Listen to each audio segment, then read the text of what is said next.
Congress party की राष्ट्रीय प्रवक्ता हूँ और अभी संगठन सृजन अभियान के तहत मुझे रायगढ़ दक्षिण, रायगढ़ उत्तर और पनवेल का पर्यवेक्षक यानी कि ऑब्जर्वर बनाकर भेजा गया है।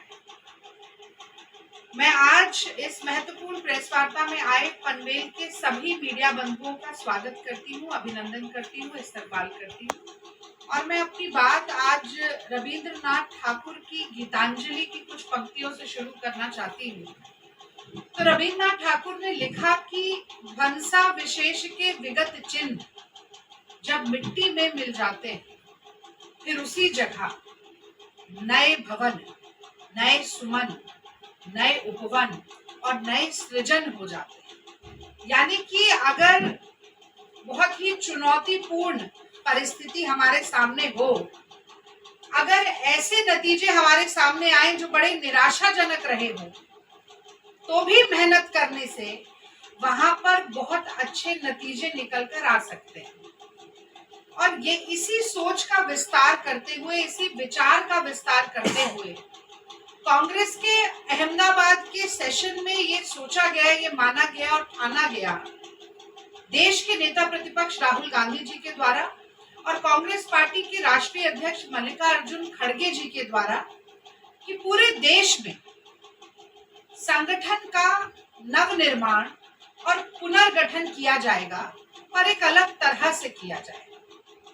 ये कहा जाता है कि संगठन जो है वो किसी भी राजनीतिक दल की रीढ़ की हड्डी होता है और रीढ़ की हड्डी जितनी मजबूत होगी, संगठन जितना मजबूत होगा, उतना ही विषम परिस्थितियों में राजनीतिक दल अंगद की तरह पैर जमाकर खड़ा रह सकता है।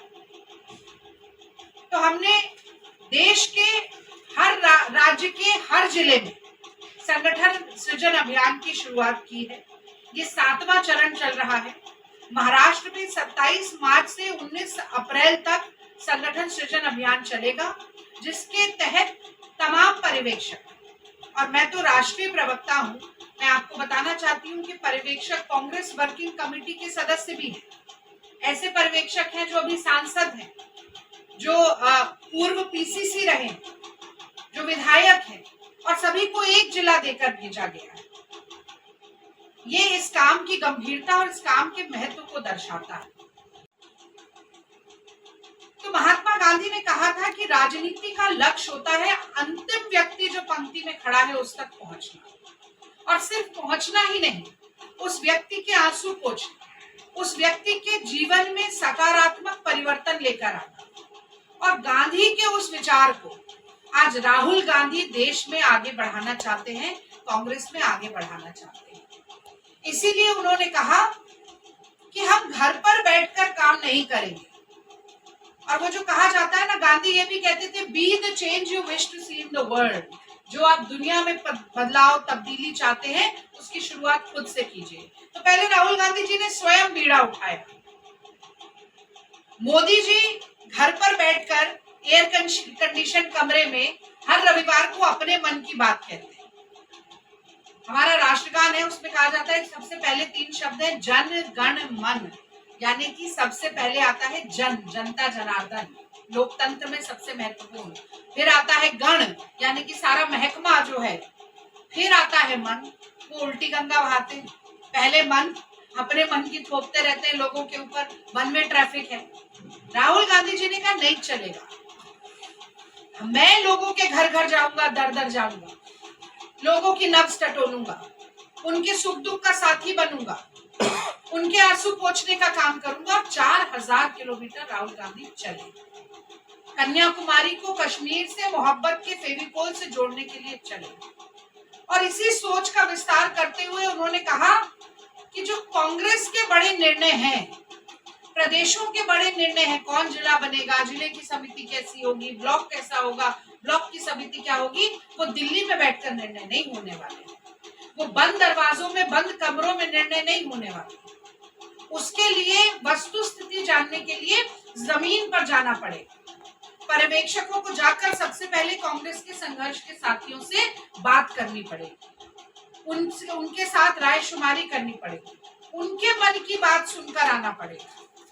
वो हमारे निर्वाचित साथी भी हैं, वो हमारे पूर्व और वर्तमान पदाधिकारी भी हैं, वो हमारी फ्रंटल ऑर्गेनाइजेशंस यानी कि हमारी इकाई NSCY, यूथ कांग्रेस, महिला कांग्रेस, सेवा दल, वो तमाम हमारे सेल के लोग भी हैं।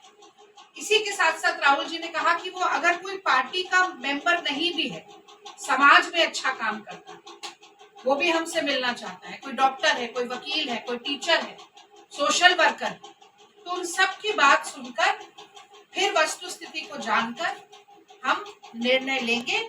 ऐसा संकल्प संगठन सृजन अभियान के जरिए कांग्रेस पार्टी ने लिया। और मैं एक बात और इसमें जोड़ना चाहती हूँ कि राहुल गांधी जी जो कहते हैं वो करके दिखाते हैं। अगर उन्होंने संविधान हाथ में लिया और ये कहा कि सबका समान अधिकार होगा, जाति के नाम पर, धर्म के नाम पर, क्षेत्र के नाम पर, भाषा के नाम पर, संप्रदाय के नाम पर भेदभाव नहीं चलेगा देश में, ये संविधान कहता है। और संविधान की हर बात का क्रियान्वयन करना भी राजनीतिक पार्टी का लक्ष्य होना चाहिए, उद्देश्य होना चाहिए और कर्तव्य होना चाहिए। भी होगा तो उसमें ये सुनिश्चित किया जाएगा कि केवल एक जाति या एक वर्ग के लोग ही ना रह जाए। अगर जनरल कैटेगरी है तो ओबीसी का भी व्यक्ति का नाम होना चाहिए, दलित लोगों को भी ढूंढ कर आना है, आदिवासियों को भी इसमें शामिल करना है, अल्पसंख्यकों को, महिलाओं को, युवाओं को भी जगह देना है। तो जो समावेशी सोच कांग्रेस पार्टी की है, वही समावेशी सोच संगठन सृजन अभियान में भी परिलक्षित है। और इसके ठीक विपरीत, क्योंकि मुझे ये कंपैरिजन करना भी बहुत जरूरी है, इसके ठीक विपरीत मोदी जी जो कहते हैं वो कभी नहीं करते हैं। भारतीय जनता पार्टी जो कहती है कभी नहीं करती है। महायुति का ठगबंधन, में गठबंधन नहीं कहती हूँ, ठगबंधन कहती। ठगबंधन जो है वो ठगता ही रहता है, जो कहता है वो कभी नहीं करता है। और मैं तो बोलती हूँ कि मोदी रीति सदा चली आई, जो कह जाए वो कभी ना निभाई। ये मोदी जी का गुण है सबसे बड़ा। और ये हवा में नहीं बोल रहे, 2 करोड़ नौकरी नहीं मिली, 15 लाख नहीं मिला, रुपये और डॉलर समान नहीं हुआ, 40 रुपए का पेट्रोल और डीजल नहीं मिला, 100 स्मार्ट सिटी नहीं चली, बुलेट ट्रेन नहीं बनी, काशी के उठप नहीं हुई, गंगा जी की सफाई नहीं हुई, लाड़की बहन करने वाले लाड़की बहन का सम्मान तो रख नहीं पाए। ये अशोक खरात का मामला किसको नहीं मालूम। किसानों की आय दोगुनी नहीं हुई, फसल बीमा योजना नहीं चली, महाराष्ट्र के नौजवान आज भी दर दर की ठोकर खा रहे हैं। कोंकण का जो इतना बड़ा इलाका है, ज्यादातर टूरिज्म का इलाका है, अगर हम एक JSW को छोड़ दें तो कोई बड़ी इंडस्ट्री, कोई वैसा काम नहीं है। इतने नौजवान मिलने के लिए आए, वो कहते हैं कि अगर डिग्री है तो नौकरी नहीं है, जेब है तो पैसा नहीं है, सिलेंडर है तो गैस नहीं है, कार है तो पेट्रोल डीजल नहीं है, जीवन है पर हंसी खुशी नहीं है। यही फर्क है कांग्रेस की विचारधारा का और भारतीय जनता पार्टी की विचारधारा का। यही फर्क है इंडिया गठबंधन की विचारधारा का और NDA ठगबंधन की विचारधारा का। इसी पर ये स्पष्ट तभी होगा जब कांग्रेस पार्टी अपने पैरों पर और मजबूती के साथ खड़ी होगी। तो कांग्रेस को महाराष्ट्र में एक नई शक्ति, एक नई ऊर्जा और एक नई दृढ़ता देने की ये प्रक्रिया है, जिसका मैं भी हिस्सा हूँ। तो मैं सबसे पहले तो अपने मीडिया के साथियों से भी अनुरोध करती हूँ कि हमारी बात को अपने माध्यम से और जनता तक पहुँचाने में हमारी मदद करें।